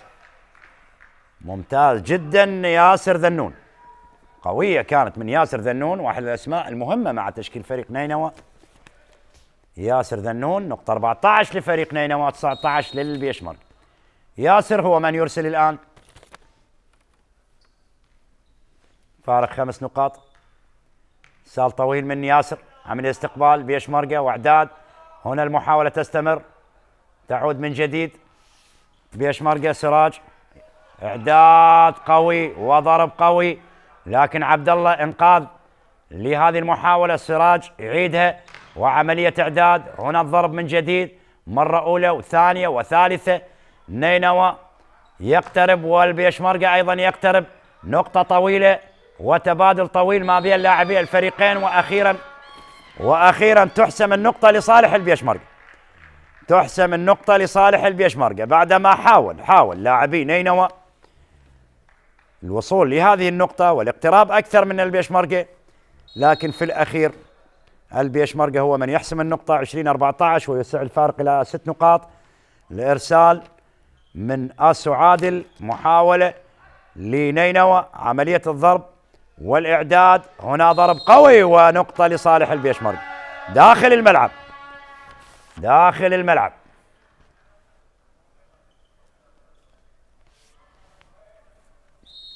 يعاني فريق نينوى على مستوى حائط الصد. إذن نبيل عذاب يطلب تايم أوت، أكيد يعطي بعض التوجيهات تعليمات لفريقه في هذه المباراة. يعاني فريق نينوى أمام البيشمركة، أكيد خبرة البيشمركة على حساب نينوى والتفوق.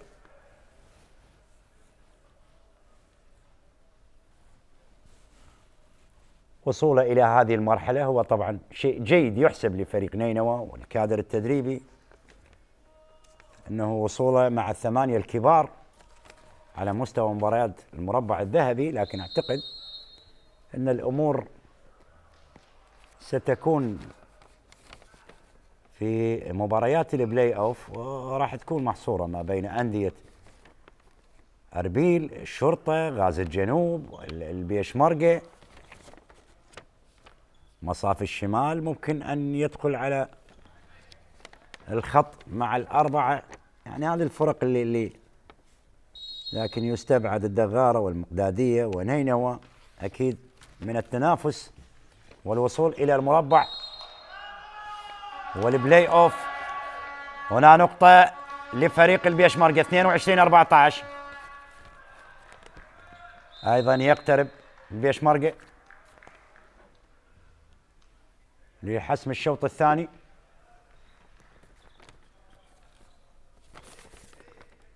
هذا آسو عادل على الإرسال. آسو عادل، إرسال طويل من آسو، عمل استقبال، إعداد وضرب قوي ونقطة لنينوى. نقطة لنينوى.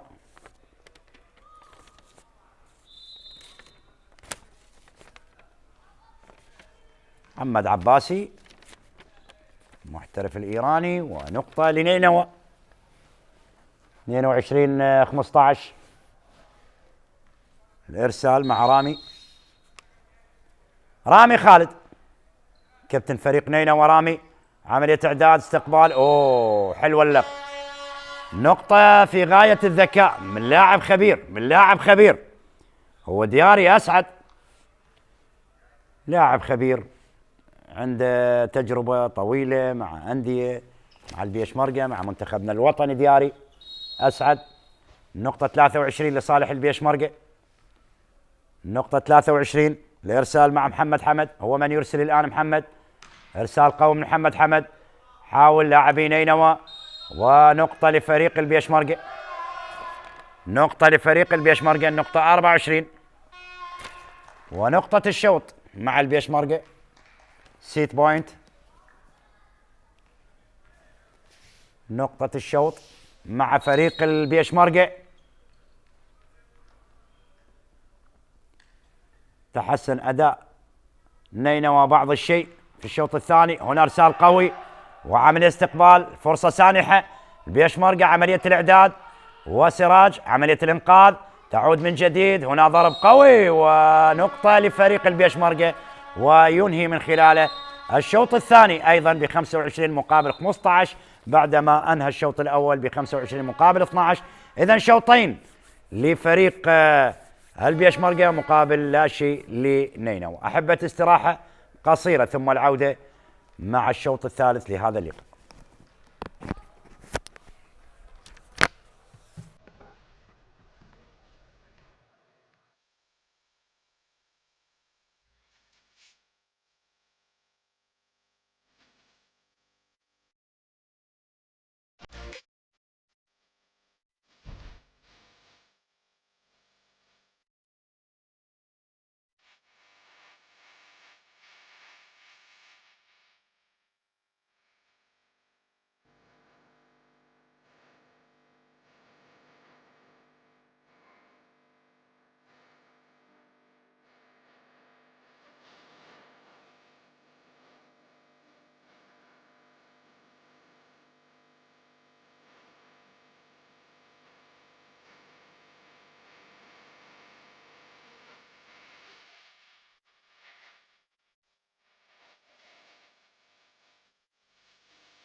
إذا عودة من جديد أحبتي مشاهدي ومتابعي قناة الرياضية العراقية من جديد، ومجريات الشوط الثالث ما بين البيشمركة ونينوى لحساب الجولة الثانية من مباريات دور ربع النهائي، بعد ما تركنا الشوطين الأول والثاني لصالح البيشمركة 25-12 25-15. إذا شوط الحسم للبيشمركة وشوط العودة يعتبر لفريق نينوى. هذا الشوط اللي بدأ يلعب من اليسار لليمين وفريق البيشمركة من اليمين لليسار. إذا الإرسال مع البيشمركة محمد حمد هو من يرسل في بداية الشوط الثالث لهذا اللقاء. البيشمركة يقترب من تحقيق انتصار الأول في المربع الذهبي على حساب نينوى، ونقطة أولى للبيشمركة، نقطة أولى للبيشمركة.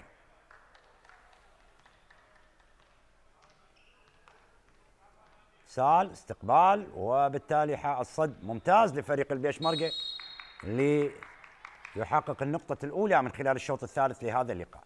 محمد حمد من جديد لاعب البيشمركة، إرسال قوي محمد حمد، محاولة تبقى النينوى وبلوك ناجح ثاني للاعبي البيشمركة. حاء الصد للمرة الثانية ينجح فريق البيشمركة، والنقطة الثانية،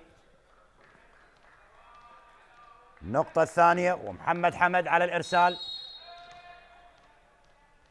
مباراة صعبة على نينوى في هذا اللقاء. إرسال محمد حمد، إرسال قوي، وعبد الله أنور يعيدها، عادت من جديد لصالح نينوى. سراج عملية إعداد، وهنا ضرب قوي تعود من جديد. البيشمركة يحاول النقطة الثالثة أقرب للبيشمركة، وبالفعل ينجح البيشمركة بضرب قوي عن طريق رابر محمد. رابر محمد، والنقطة الثالثة للبيشمركة على حساب نينوى، نقطة ثالثة. 3 نقاط للبيشمركة لا شيء نينوى، وبداية أيضا متعثرة لنينوى خلال الشوط الثالث لهذا اللقاء. هنا عملية الإرسال منخفض، ونينوى يحاول، لاعبي نينوى يحاولون مغالطة لاعبي البيشمركة، لكن إصرار لاعبي فريق البيشمركة لحصد النقاط. وهنا نقطة لنينوى خارج الملعب، خارج الملعب، النقطة الأولى لنينوى، النقطة الأولى لنينوى.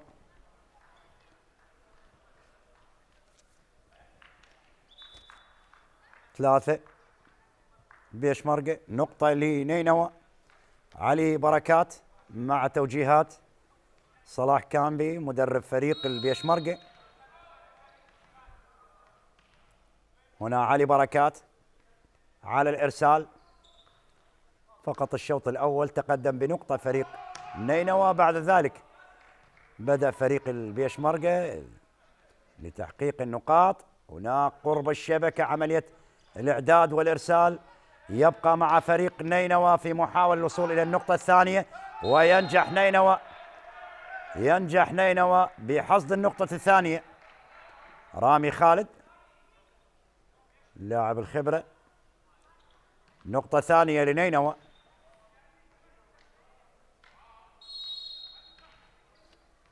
علي بركات على الإرسال لنينوى، وإرسال خاطئ، إرسال خاطئ. 4-2 النتيجة. أكيد يفكر المدرب نبيل العذاب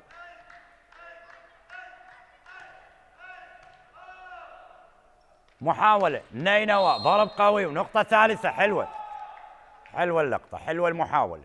الإيراني محمد عباسي، والنقطة الثالثة لنينوى. 4-3 يقلص الفارق إلى نقطة بعد ما شاهدنا 3 نقاط على التوالي للبيشمركة. الآن بدأ يعود لأجواء الشوط الثالث فريق نينوى. محاولة ضرب قوي، ممكن البيشمركة المحاولة ضاعت على نينوى، ضاعت على نينوى. ونقطة خامسة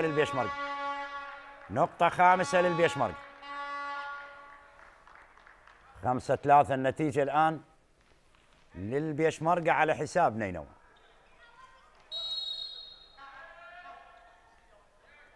هو تحسن، حقق 15 نقطة، الشوط الأول 12 نقطة، الشوط الثالث ممكن يكون قريب للبيشمركة. المحاولة تستمر، عبد الله أنور عملية الإعداد، هنا الضرب القوي ونقطة لصالح نينوى، نقطة رابعة لنينوى. 5-4 النتيجة الآن. ما عنده شيء يخسره فريق نينوى من خلال هذا الشوط. محمد عباسي على الإرسال الإيراني، إرسال منخفض من محمد عباسي، تعود للبيشمركة. أوه ضرب قوي ونقطة للبيشمركة، نقطة للبيشمركة، النقطة السادسة.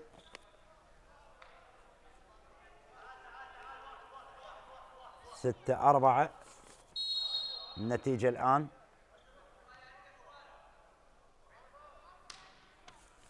هنا عملية الإرسال، استقبال، إعداد، ضرب قوي ونقطة خامسة لفريق نينوى. الآن بدأ فريق نينوى يجاري البيشمركة من خلال الشوط الثالث. 6-5 النتيجة، بدأ يجاري البيشمركة عكس الأشواط الأول والثاني. أوه حلوة، بلوك ناجح، بلوك ناجح ممتاز. ياسر ذنون، ياسر ذنون يعدل الكفة لفريق نينوى. 6-6 النتيجة، 6-6 النتيجة الآن. وهذا رامي خالد، عملية إرسال لكن خاطئ من رامي، إرسال خاطئ من رامي. النقطة السابعة للبيشمركة. هيوا حسين على الإرسال،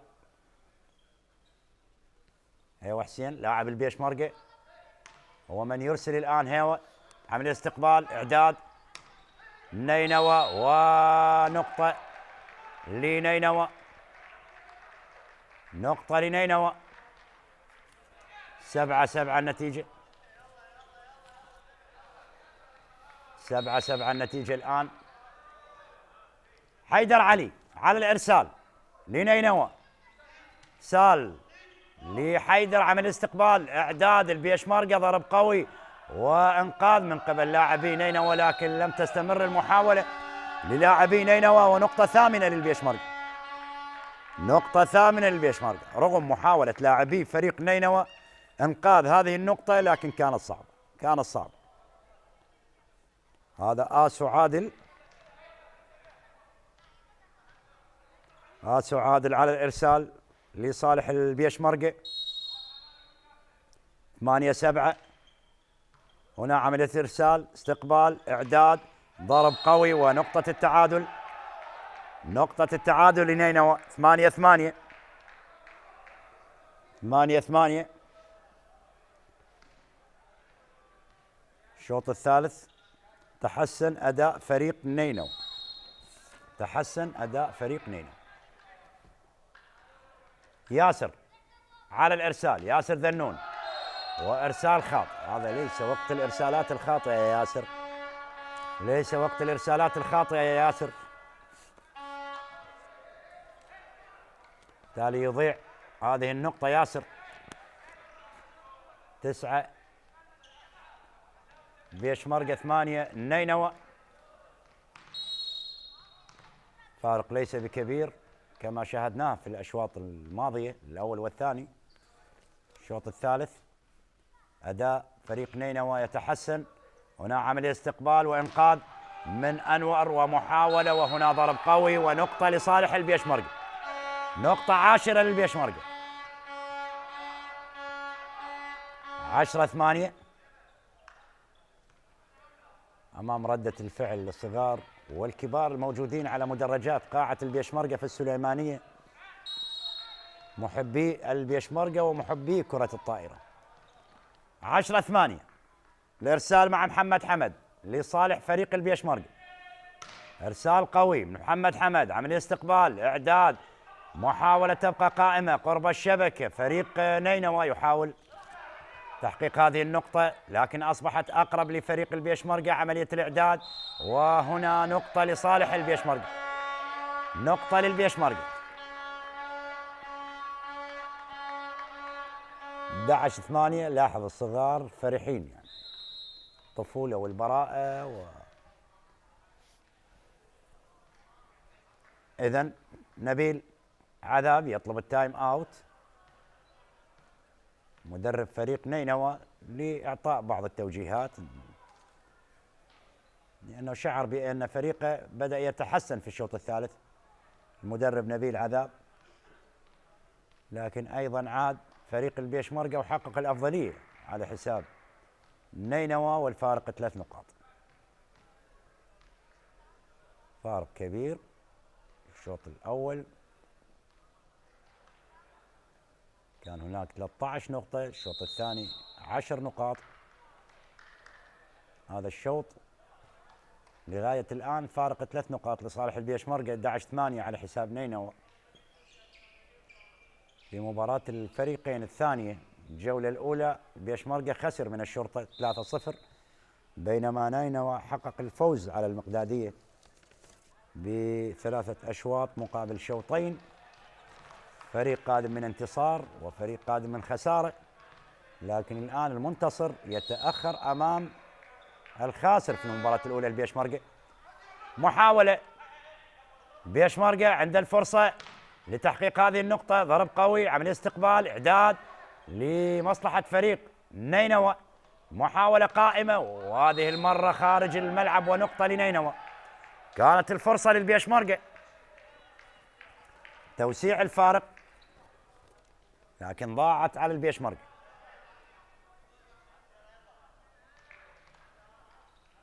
11-9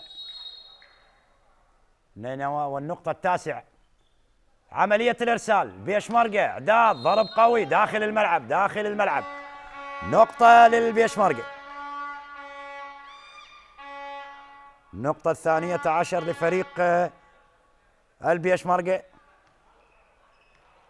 مقابل 9 نقاط لنينوى. دياري أسعد على الإرسال، دياري إرسال طويل، عملية استقبال من رامي، محاولة الضرب بقوة لكن عادت لفريق البيشمركة، حاول يعيدها في ملعب نينوى. نينوى ممكن الضرب القوي وعملية الاستقبال تبقى قائمة، وضاعت على البيشمركة، ضاعت على البيشمركة. النقطة العاشرة، النقطة العاشرة لنينوى، 12-10 النتيجة. لاحظ توجيهات صلاح كامبي مدرب فريق البيشمركة. عمر فهد على الإرسال، نينوى، عادت البيشمركة، إعداد، ضرب قوي، تعود لنينوى، ممكن نينوى نقطة ويقلص الفارق، لكن عادت للبيشمركة هذه المرة الضرب القوي، وبالتالي كان هناك لمس ونقطة لفريق البيشمركة. 13-10 نقطة لفريق البيشمركة.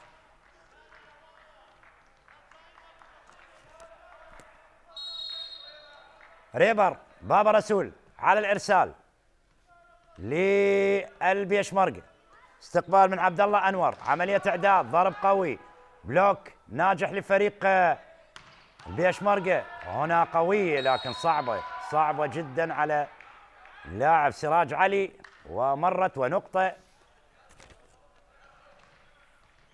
11 لفريق نينوى، 13-11 أصبحت النتيجة،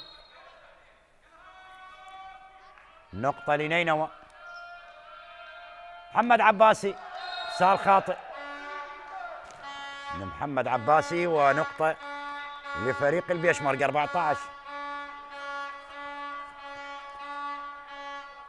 14-11 يبقى الفارق 3 نقاط.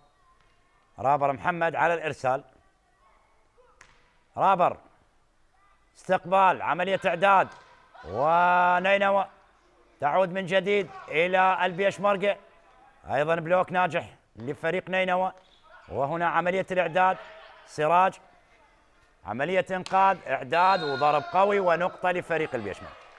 نقطة للبيشمركة، محمد حمد، نقطة 15.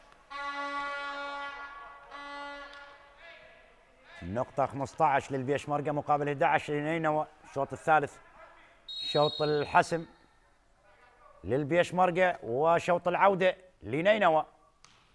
هنا عملية الإرسال، استقبال، إعداد، ضرب قوي ونقطة لصالح نينوى. نقطة لصالح نينوى. ممتاز ياسر ذنون. نقطة 12 لنينوى، فارق 3 نقاط. إرسال من رامي خالد، عملية استقبال، هنا عملية الإعداد، هنا الضرب مرة أولى وثانية، عادت لصالح نينوى في محاولة للإنقاذ، وهنا الإعداد وهنا الضرب، وهنا نقطة لفريق البيشمركة.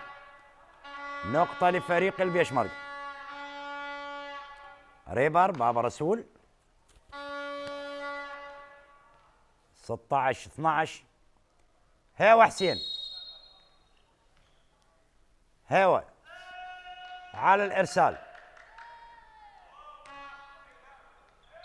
إرسال خاطئ من هيوا حسين خارج الملعب. النقطة 13 لنينوى. بعض التغييرات يجريها المدرب نبيل عذاب على مستوى التشكيل مع خروج لاعب رامي خالد. وهنا حيدر علي على الإرسال. حيدر علي إرسال طويل، عملية استقبال، بيشمركة وإعداد وضرب قوي خارج الملعب، ونقطة جديدة للبيشمركة. 17 البيشمركة.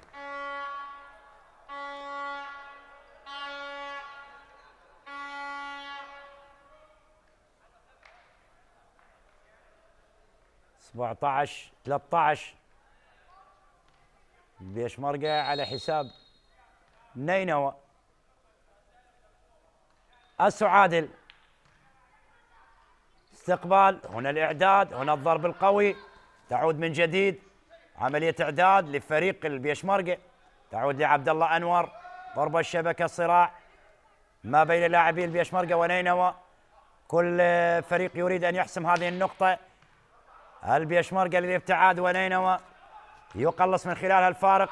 تستمر المحاولة مرة هنا ومرة هناك، والمحاولة ممكن تحسم لنينوى في هذه اللقطة. وهنا بلوك ناجح للبيشمركة، بلوك ناجح للبيشمركة. أخيرا النقطة تحسم للبيشمركة، أخيرا النقطة تحسم للبيشمركة.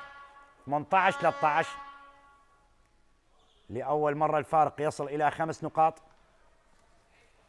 وصل إلى 3 نقاط، لكن لأول مرة يصل إلى 5 نقاط الفارق البيشمركة ونينوى. إرسال من آسو عادل، محاولة لصالح نينوى، عملية الإعداد، هنا الضرب، بلوك قبل لاعبي نينوى، محاولة من جديد مرة أولى وثانية، تستمر المحاولة، ونقطة للبيشمركة. نقطة للبيشمركة، كانت قريبة لنينوى، هذه النقطة كانت قريبة لفريق نينوى، لكن في الأخير النقطة تحسم لفريق البيشمركة. 19 13. آسو عادل،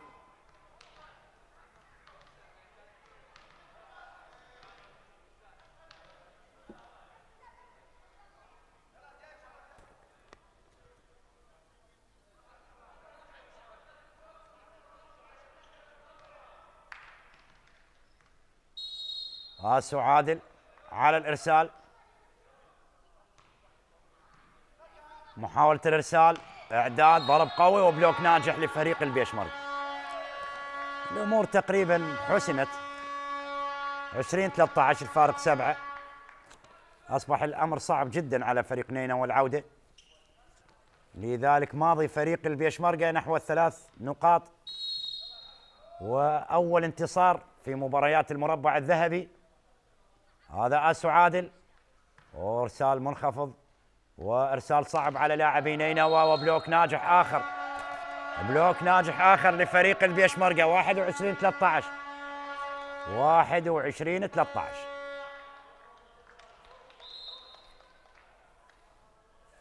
أصبح الفارق كبير. يعني شاهدنا بداية الشوط الثالث عدل النتيجة فريق نينوى، وصل إلى 8-8، لكن بعد ذلك بدأ يتوسع الفارق ما بين البيشمركة ونينوى. أكيد سعيد صلاح كامبي بما قدم لاعبيه من خلال هذه المباراة. إذن وقت المستقطع لكلا المدربين في هذه الأثناء.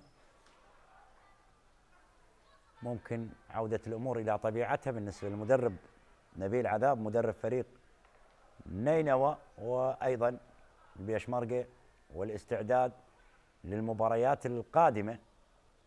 أكيد الأمور كانت راح تكون صعبة على الأندية الثمانية المشاركة في المربع الذهبي، يعني مباريات الذهاب والإياب والتنقل ما بين المحافظات إلى ديالى، إلى الموصل، إلى البصرة، العاصمة بغداد، إلى الفرات الأوسط، إلى الديوانية أيضا لوجود الدغارة.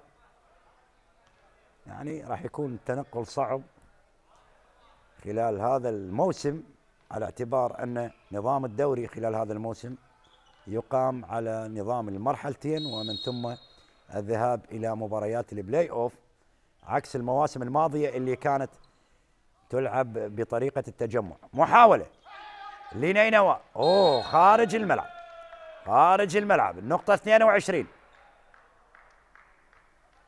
نقطة 22 للبيشمركة، فارق 9 نقاط.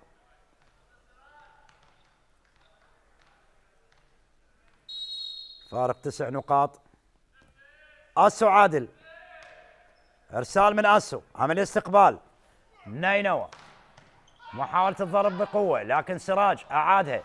تستمر المحاولة، اقرب نينوى لحسم هذه النقطة، وبالفعل ينجح ياسر ذنون، لاعب ممتاز. ينجح ياسر ذنون. نقطة 14 لنينوى، هذا هو ياسر ذنون. إذن يشترك اللاعب آزور محمد. ياسر ذنون، ارسال، عمل استقبال، اعداد، ضرب قوي، محاولة تستمر. البيشمركة يقترب، محاولة الوصول إلى النقطة 23، محاولة فريق نينوى، وضرب قوي من نينوى، من لاعبي نينوى. النقطة 15، 22-15، يقلص الفارق إلى 7 نقاط. لاعبي نينوى، لكن يبدو الأمر صعب جدا. أيضا يشترك علي شيركو أيضا مع تشكيل فريق البيشمركة من اللاعبين الشباب. بدأ يشرك بعض الأسماء والبدلاء. مدرب صلاح كامبي مدرب البيشمركة. هنا عملية الإرسال، استقبال البيشمركة، محاولة نينوى، ممكن يحقق هذه النقطة نينوى. محاولة تبقى قائمة، وهنا ضرب قوي داخل الملعب، داخل الملعب. 23-15، 23-15 للبيشمركة.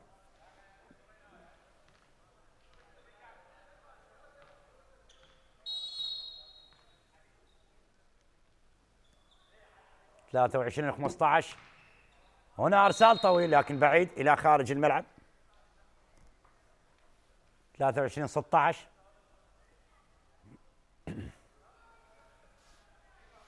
نينوى ولاعبي نينوى على الارسال. ياسين علي، عملية اعداد، محاولة نينوى اقرب، هنا ضرب قوي وعمل استقبال، تعود للبيشمركة، ممكن النقطة تقرب البيشمركة من ان ينهي المباراة. ومحاولة الضرب بقوة لكن اصرار لاعبي نينوى من اجل انقاذ هذه النقطة امام اصرار لاعبي البيشمركة لتحقيق هذه النقطة. لاحظ التبادل الطويل، اخيرا فريق البيشمركة يحقق النقطة ما قبل الأخيرة والماتش بوينت، نقطة المباراة، نقطة المباراة مع البيشمركة. نقطة المباراة مع البيشمركة.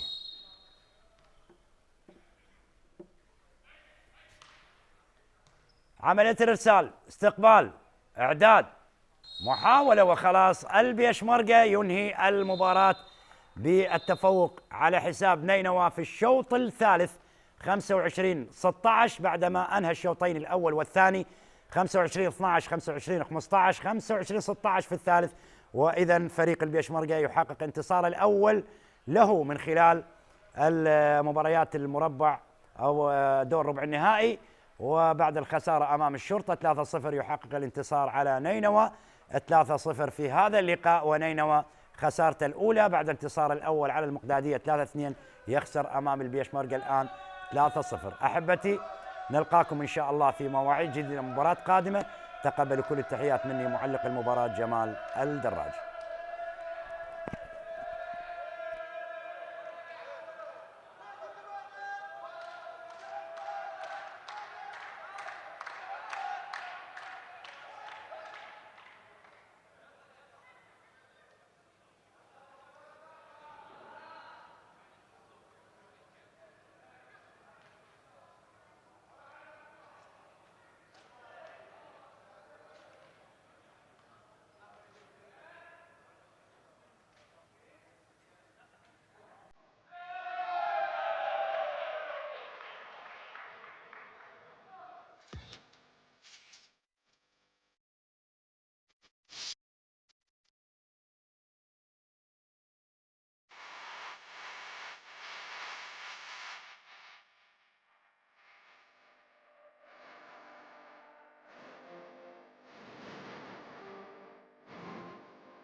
شكرا للزميل جمال الدراجي. إذن مبروك لفريق البيشمركة، وهارد لك لفريق نينوى. 3 أشواط كسبها فريق البيشمركة بجدارة، واضح فارق الإمكانيات الفردية والجماعية، وبالتالي 3 أشواط متتالية استطاع فريق البيشمركة أن يحسم لقاء اليوم بين فريقي البيشمركة ونينوى التي أقيمت على قاعة بيشمركة ضمن الدوري الممتاز لكرة الطائرة.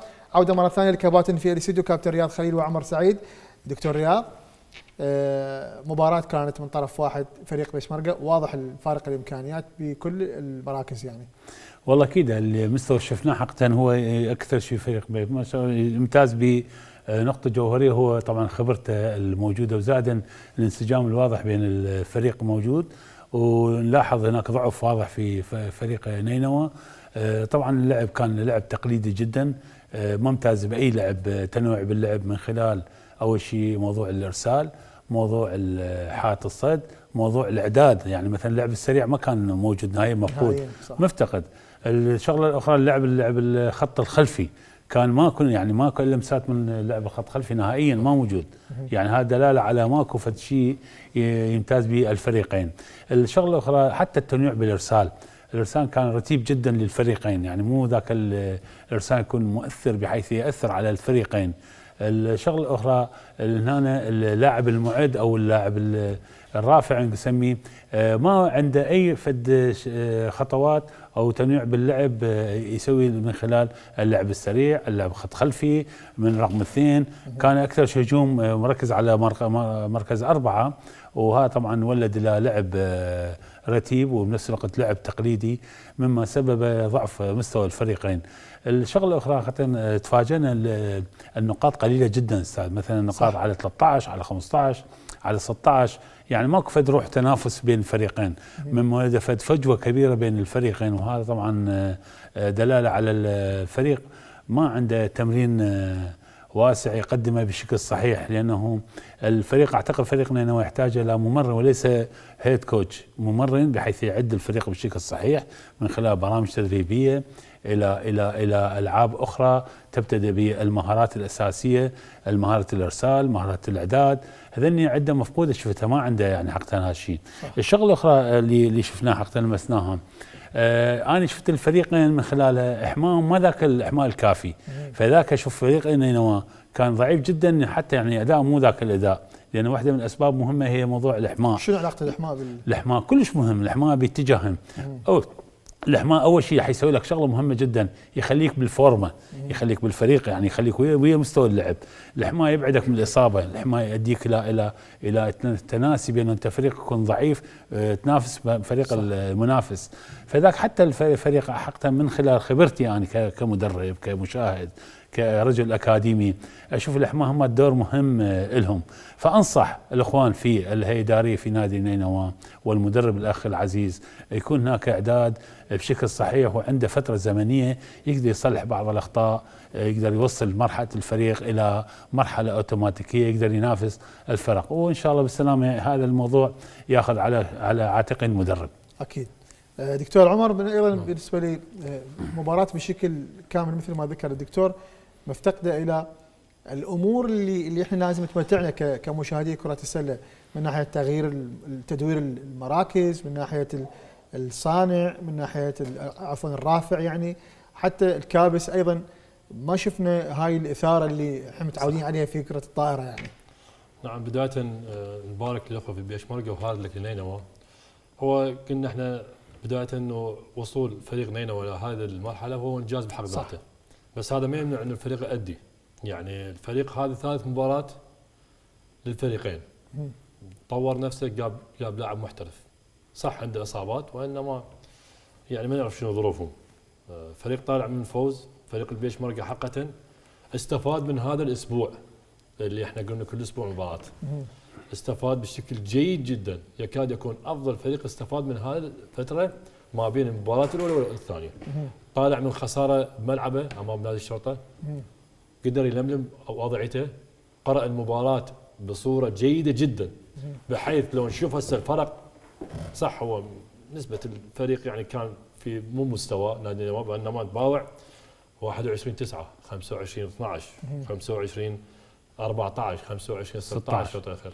من يتباوع فرقه هواي. السيستم اللي لعبه فريق البيشمركه من بدايه المباراه هو اخذ نقاط ومن ثم اللعب تكتيكات صح. شفنا اللعب المعد لعب باريحيه جيده جدا، يعني هو لاعب خبره ونتمنى له يعني التوفيق هذا الموسم. لعب باريحيه على مصراعي الملعب، وسط الشبكه جيد جدا، اطراف جيد جدا، هذا ما الطاهيه هو الكره الاولى. باوعنا اليوم فريق متمركز جيد جدا من الناحيه الدفاعيه، صح نسبه الهجوم لم يكن بالمستوى المطلوب، وانما الخطط الدفاعيه اللي وضعها فريق البيشمركه وكان مميز جدا من اللاعب الليبرا واللاعب مركز رقم 6، دفاع جيد جدا، ارسال مميز، عرفوا من اين يؤكل الكتف، لعبوا مباراه جيده جدا. شنو كان الطريقه اللي لعبوها؟ انا شفتها من اول شوط، اعتمدوا على عندهم خطوط رائعه، هاي الخطوط هي اللي اعطتهم شنو؟ اعطتهم ادفانتج، يعني صح. خط نادي نينوى يلعب به اللاعب المعد هو جاي من اصابه، ولاعب مدري بلوكر نوعا ما الحاله الثانيه مالته لم تكن بالصوره الصحيحه. توظيف اللاعب مركز رقم 4 بالنسبه لفريق البيشمركه كان مميز جدا. الكره الاولى ايضا نقول ثاني شيء حائط الصد كان مميز بصوره مميزه جدا، يعني حتى وسط الشبكه، احنا وسط الشبكه من اعداد يكون وسط الشبكه 70% هي الكره عابره، وانما ما شاهدناه اليوم حققت تمركز جيد باللاعب ميدل بلوكر بالنسبه للنادي البيشمركه، وايضا تمركز جيد للاعب بالاطراف. اغلب الضرب الكره بالنسبه لفريق النينوى لم نشاهد ذاك الضرب على مستوى عالي، حتى اللاعب الايراني يعني ماكو لاعب بتك لاعب بلوك، تكي بلوك احنا نسميه، اكثر من كره ما تعبر الكره. اذا ندل على شيء انه اللاعب مدى يشاهد الفريق صح. يجي يضرب. احنا دائما اللاعبين حتى اللاعب الصغير حتى صح. اللاعب الناشئ ان عن ما يروح يضرب الكره او هو يقفز هذا الكره. هو هذا الموضوع اريد كان دكتور رياض شاركني به، أي نعم. انه انا مو شرط اجيب، خاصه في كره الطائره طبعا، نعم. مو شرط اجيب نجوم واسوي لي فريق زين، صح ممكن اجيب شباب صح واسوي لي فريق احسن من الزين. صح. شنو الوصفه السحريه لهذا الموضوع يعني؟ هو شوف سؤالك هاي كلش حلو هذا بالنسبه لنا. حيدر هذا موضوع كلش مهم. الهيئات الاداريه كل هيئه اداره كل هيئه يفكرون بالانجاز بدون اهتمام بالقاعده.